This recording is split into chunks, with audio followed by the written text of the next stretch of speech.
Bonjour à tous, on va travailler sur les chapitres 15 et 16 aujourd'hui. Chapitre 15, la cave secrète de Bin.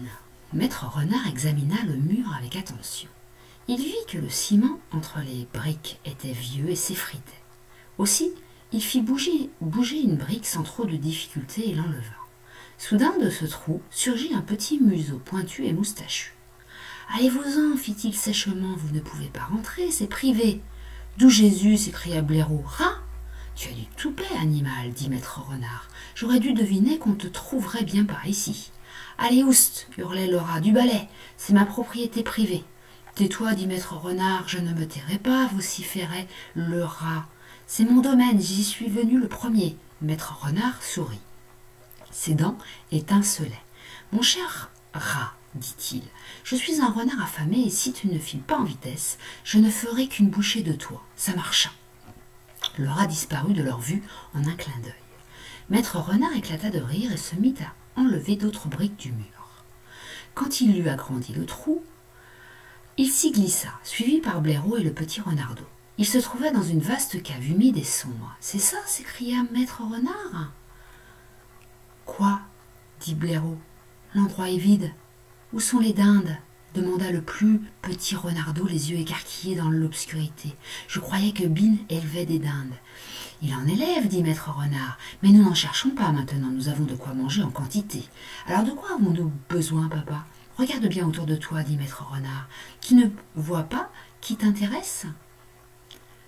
Blaireau et le petit Renardeau scrutèrent la pénombre. Quand leurs yeux se furent habitués à l'obscurité, ce qu'ils virent ressemblait à tout un lot de grandes jarres en verre disposées sur des étagères contre les murs. Ils s'approchèrent, c'étaient bien des jarres. Il y en avait des centaines et sur chacune on pouvait lire « cidre ». Le petit Renardeau fit un grand bond en l'air. « Oh papa !» s'écria-t-il, « regarde ce que nous avons trouvé du cidre. »« Exactement !» dit Maître Renard. « Formidable !» hurla Blaireau. « La cave secrète de Bin, » dit Maître Renard.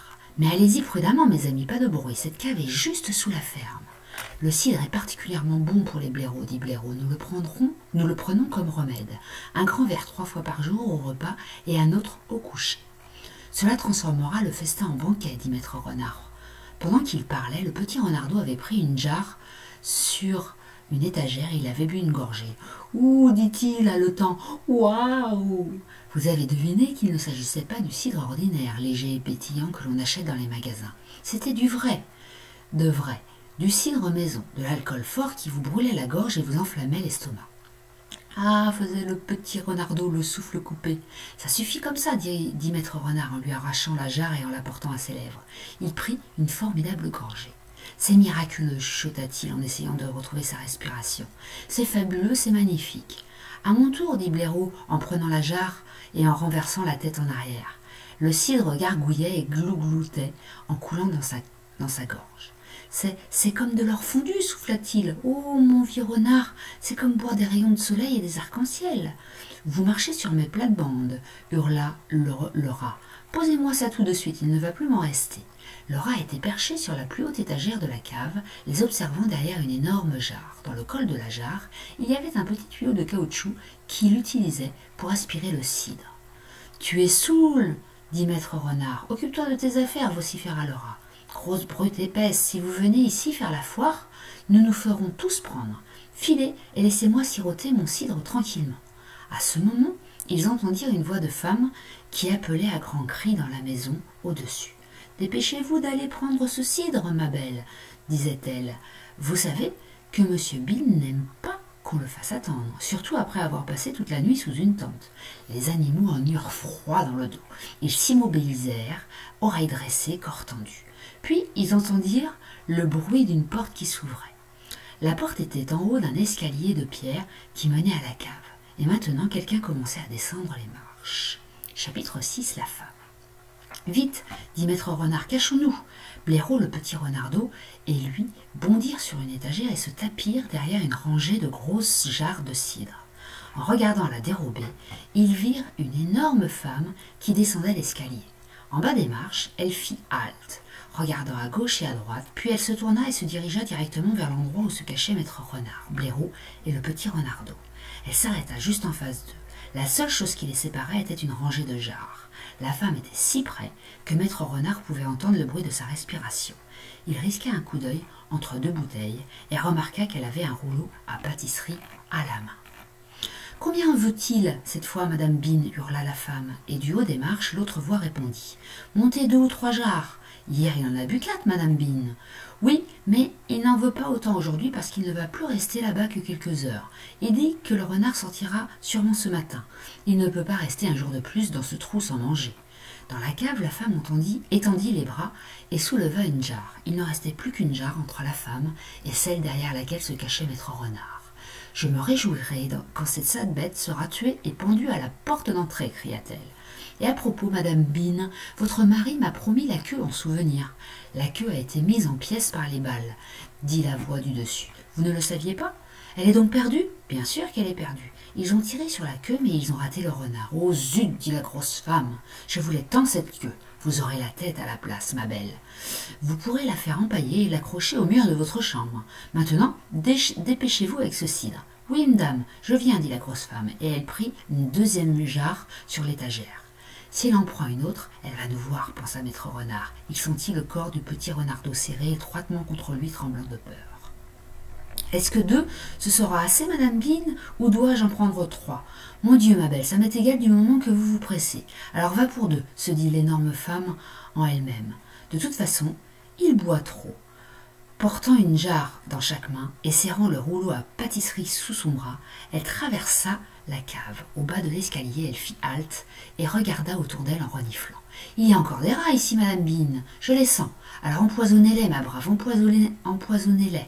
Vous savez où l'on met le poison? Oui, Madame, dit ma belle. » Elle remonta l'escalier lentement et disparut. La porte claqua. « Vite, dit Maître Renard, prenez chacun une jarre et filons. » Le rat était debout sur sa haute étagère et il cria. « Qu'est-ce que je vous avais dit? Vous avez failli être pincé, hein?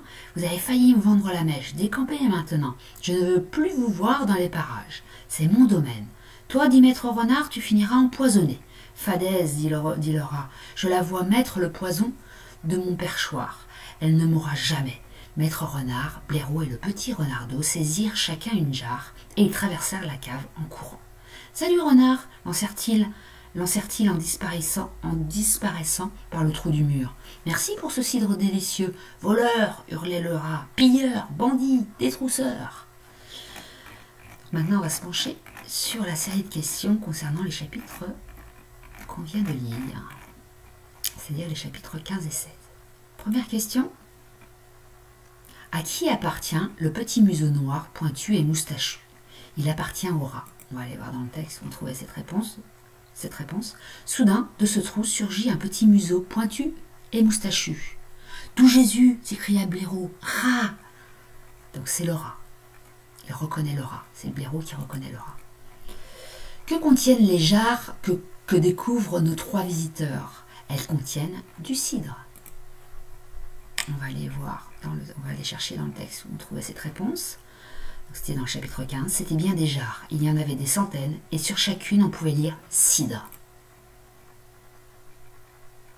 À quelle fin les blaireaux utilisent le cidre? Comme remède. Il fallait répondre. On a la réponse ici. Nous le prenons comme remède. Donc le cidre, nous le prenons comme remède. En quoi le cidre de Bean est-il différent de celui acheté dans les magasins? Il est plus alcoolisé, il est fort. On trouve la réponse ici. Vous avez deviné qu'il ne s'agissait pas du cidre ordinaire, léger et pétillant, que l'on achète dans les magasins. C'était du vrai, du cidre maison, de l'alcool fort qui vous brûlait la gorge et vous enflammait l'estomac. À quel moment précis Renard, son fils et Blaireau se sentent-ils en danger? Quand la femme descend dans la cave, c'est surtout à ce moment-là où le danger est le plus pressant. On le voit ici dans le texte, les animaux endurent froid dans le dos. Donc quand ma belle commence à descendre, commence à arriver dans les escaliers, ils s'immobilisèrent, oreilles dressées, corps tendus. Il y a un autre endroit où ils ont peur, c'est ici. Quand la femme s'approche de la jarre derrière laquelle ils sont cachés. Où se cachent les animaux quand ma belle descend dans la cave? Ils se cachent derrière des jarres.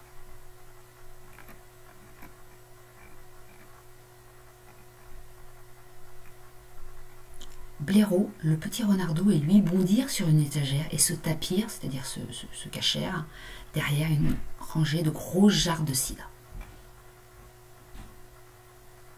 Que promet de donner Madame Bean à Mabel dès que le renard sera tué?